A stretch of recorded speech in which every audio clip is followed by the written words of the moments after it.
and actually on the 15th. Let me back up a little bit. 2 days after this court hearing, I called the sheriff, and I told the sheriff, hey, Wayne McKinney's our sheriff here.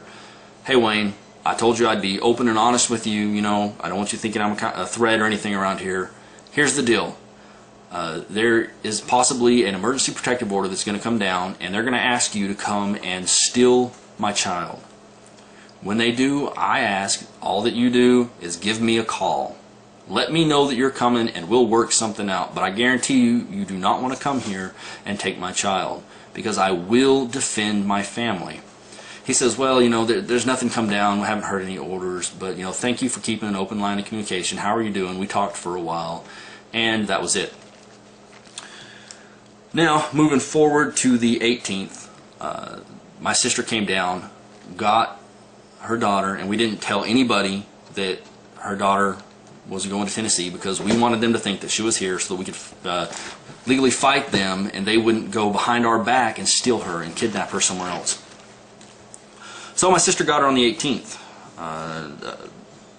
Hours after my sister got her, probably 6 hours after my sister got her, the sheriff calls and he says, hey, listen, I just got a protective order across my desk, and it's for your girlfriend's daughter. And what I'm needing you to do, I need you to bring her down here to the office and turn her over to us. I said, Wayne, I'm sorry. You know that I can't do that. And he says, it's really important. I need you to do that. I said, no, it's not going to happen. I'm not doing it. He said, all right, well, I'm going to have to grab some deputies, and I'll be out there in a few hours. And I said, if you think that you're going to come out here and get her without a fight, it's not going to happen.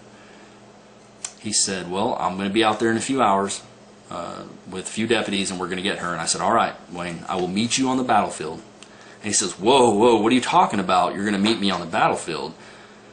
I said, well, if you're going to come here armed, point weapons at my family, and think you're going to kidnap a member of my family, I'll meet you on the battlefield. He says, oh, easy, take it easy. Listen, you just calm down a little bit, relax, and I'll call you back in a couple hours.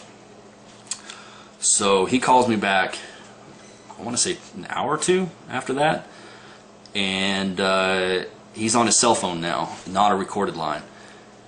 And he says, you know, what's going on? You know, how's things going? How you feeling now? Do you feel any better now? Is everything all right?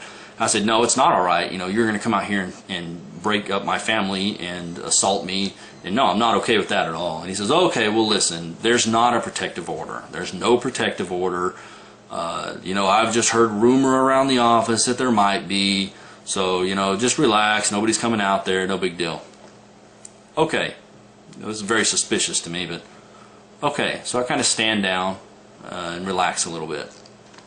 Now, the next day, on the 19th, I believe it was, let's see here.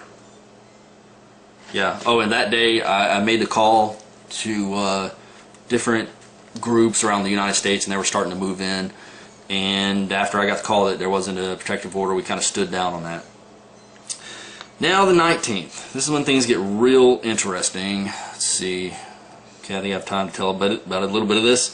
On the 19th, I get a call from a contact of mine that says that he overheard in the courthouse they were talking about having a task force together and talking about how to deal with Mr. Dyer with the least amount of bloodshed possible. I kind of freak out a little bit about this, and I call a contact at the sheriff's department.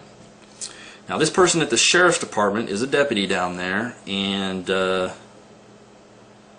he tells me that, yeah, there is a task force down there, and he's not a part of it, and they're across the building, and they're deciding how to best deal with me without bloodshed.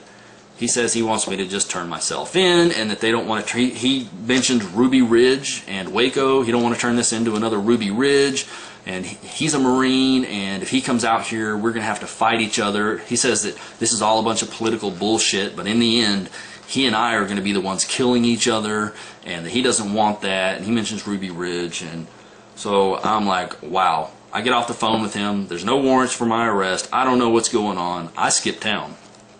I got a call shortly after that from a contact of mine in Lawton. He said the FBI just contacted him and they were looking for me.